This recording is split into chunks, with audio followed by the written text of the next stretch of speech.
Hey everyone, welcome back to another episode of the Thought Vault. Today we are diving deep into a subject that is crucial to our personal and spiritual development: the difference between toxic positivity and authentic faith. If you've ever been told to just be positive or trust God's plan without fully grasping what that means in the context of real struggle, then this episode is a must listen. Are we using faith as a crutch, or are we authentically surrendering to God's will? Let's unpack this together. Welcome to the Thought Vault, where we learn to unlock our minds to live with more purpose and bold intention. I'm your host, Emily Vermillion. Take a deep breath and let's get started. Before we begin, don't forget to hit that subscribe button or ring that bell, whatever platform you're using, so you'll never miss another episode of the Thought Vault.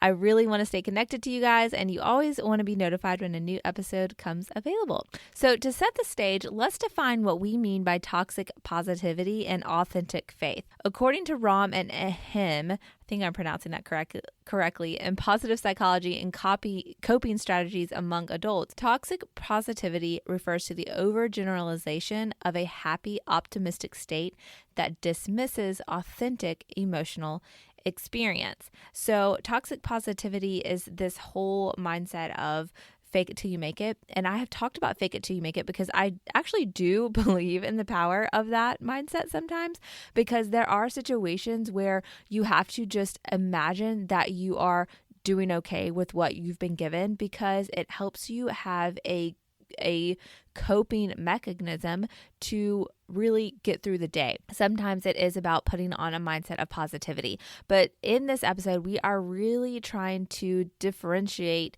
between toxic positivity and authentic faith, because the lines can get blurred and it can spin you into a cycle if you stay in the toxic positivity mindset that leads to quick burnout, that leads to overwhelm, that leads to disillusion, and just kind of a mindset that wreaks havoc rather than cultivates a good harvest for your life. So this is why we're talking about it, because on the other hand, authentic faith isn't just about blind optimism.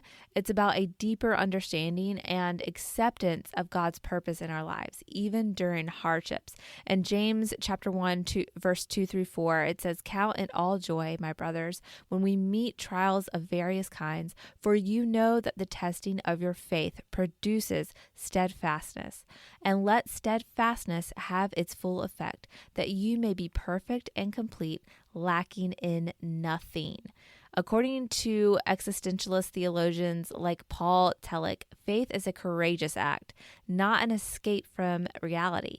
Faith requires us to face the existential threats of life, like uncertainty, suffering, and death, and find meaning through our relationship with God. So this is the major difference, because toxic positivity can cause us to live in a false reality where we actually are not dealing with the issues that we're facing, where we are not fully coping with what the situation is in front of us. And so we have this weird offset response to our circumstances, which actually leads us to have more issues because we are not able to deeply work through whatever adverse situation we are facing in a healthy way. So the bad habits, the weird mindset, and all of that can tend to follow us and cause a ripple effect in other areas of our life if we live in this toxic positivity mindset.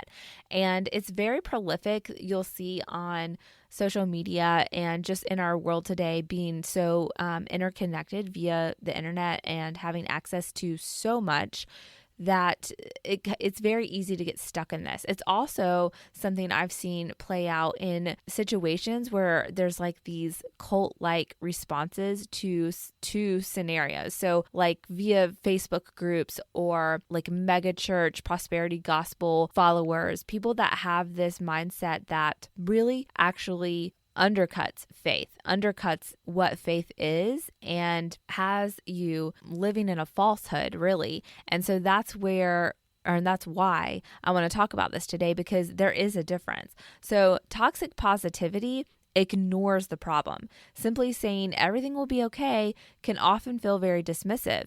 And even if you're faking it till you make it, so to speak, it really is not helping you dig deep and figure out the root causes, the real issues, and that being the stepping stone to real solutions. And yes, dealing with our real emotions. If we're constantly stuffing, ignoring, and not living in a true reality of our circumstances, how could we ever believe that we would make real progress in something? It's like you can take a few steps forward and feel like you're making progress, but then there's going to be a huge setback around the corner. Authentic faith addresses the problem. So authentic faith acknowledges hardship, but places it within the context of God's larger plan. As Romans 8:28 says, and we know that in all things, God works for the good of those who love him, who have been called according to his purpose. Another difference is that toxic positivity offers a temporary fix. While it may feel good to avoid unpleasant emotions, it's often a short-term solution that does not foster any type of real growth or change.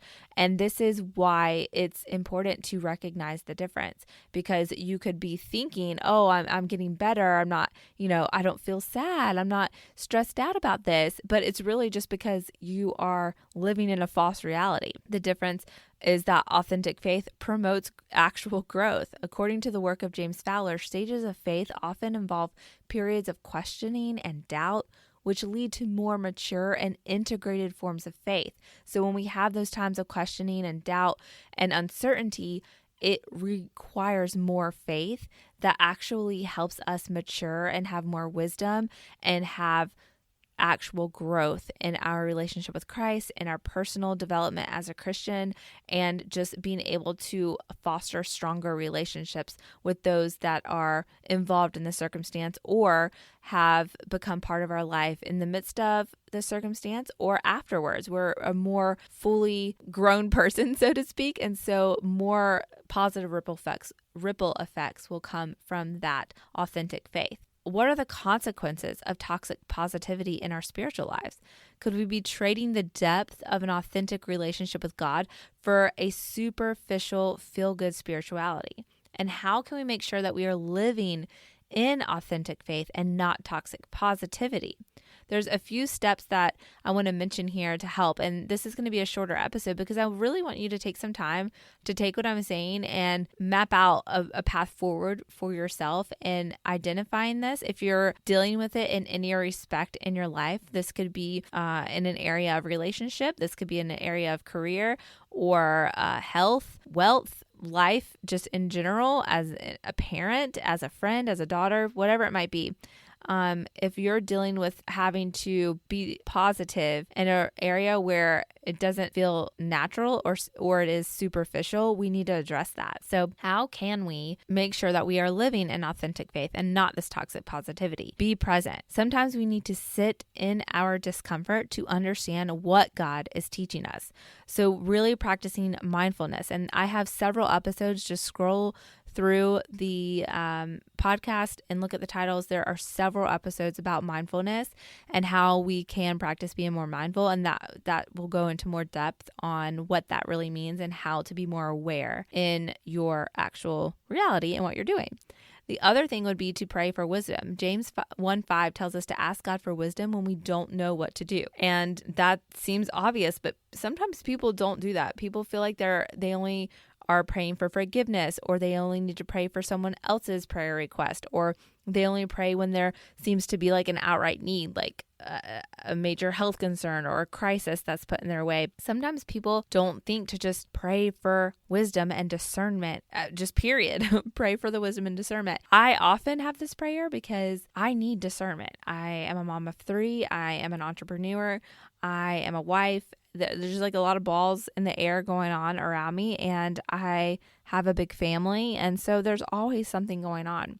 I'm in a season right now of complete and utter burnout. I'll just be honest with you guys.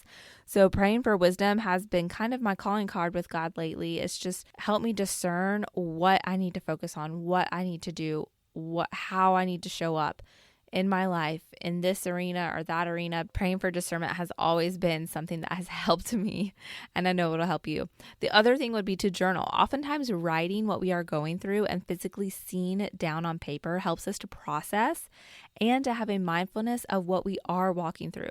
It gives us a chance to see what to pray about and to have a record of what we see God revealing to us along the way. Some of my greatest insights about what I'm going through has been through journaling and reading through what I'm walking through. And then on the other side of it, really being like, gosh, when you have that feeling of like, oh, I don't know, maybe this isn't what God wanted for me, or maybe this isn't the decision I should have made. Having that record to go back and look through is so helpful because you can see what you were thinking, what you were feeling. You can see what you were praying about. You can see how God revealed things to you in the process and what your thoughts and feelings kind of morphed into or changed into because of that revelation from God. Journaling has been such a gift to me and has helped me in so many ways.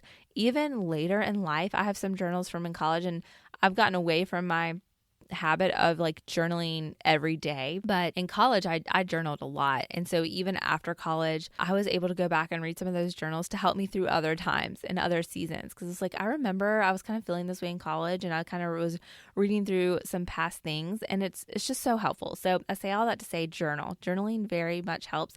And sometimes we feel like we have to have a prompt, but one of my favorite tools to suggest to one of my clients when they are going through this like maybe confusing season or stuck season is to have this as a daily practice where they just set their timer for 10 minutes, 15 minutes. If you want to go long, maybe 20. If you have just 5 minutes, it doesn't matter. Set your timer and just write. You have no prompt. You are not thinking about anything. It's not in the hills of this is the Bible verse I'm studying today. It has nothing to do with the devotional. It's just literally set your timer and just give yourself that time to just write. It could end up being a to-do list. It could end up being a letter to someone. It could end up being just a list of grievances. It's funny what comes out of you, but honestly, that's like your subconscious and what is just running in the background of your mind. So to just get it out on paper helps you to process that. You may not even realize some of the things that are floating around in your brain, but once you get still and you have that pen and paper, you can just write it down. It could just be like a random thought. It's really odd what comes out, but it's very insightful. So try that method.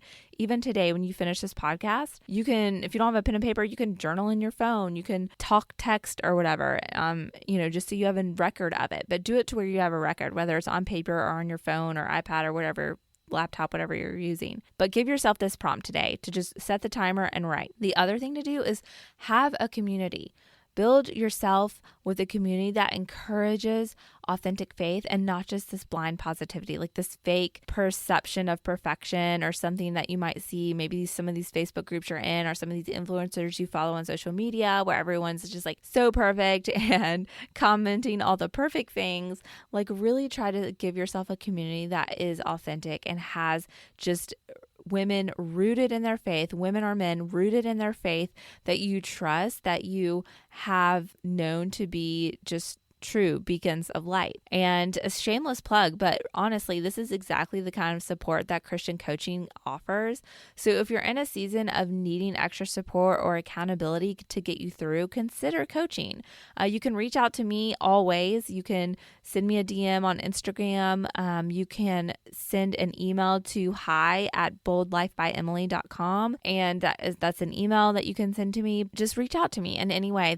All the links are in the show notes. Coaching truly can offer that type of support. And I will say, if you're listening to the podcast, you're more than likely a Christian, and Christian coaching is very different than secular coaching. So I would definitely encourage you to find a faith-based life coach. Honestly, that is what I wanted to touch on today because we're living in a world of vision, of perception, and it's whatever perception is wanting to be cultivated at that time. So it's really hard to discern truth and authenticity.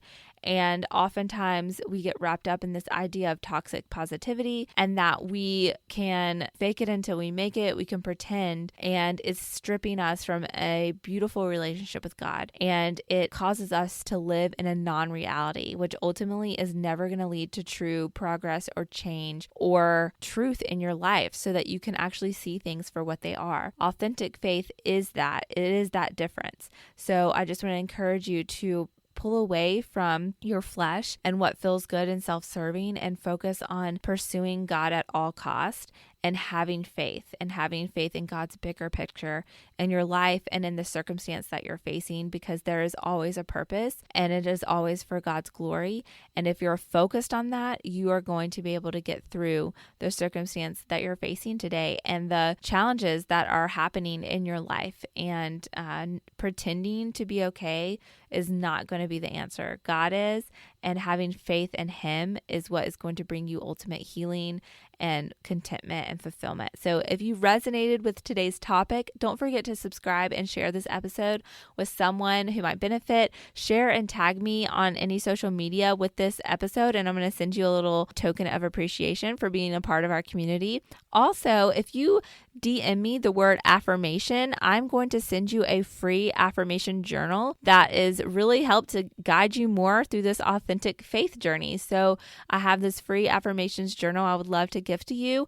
You can also get the journal by joining our private Facebook group called the Bold Insiders. You can go to boldpearls.com/insiders to get into that community group, or just find the link in the show notes and you will get gifted that affirmations journal once you're in there. So thank you for joining us today on the Thought Vault. And until next time, do not be conformed to this world. Be transformed by the renewing of your mind. Go live with bold intention, everyone. Bye for now.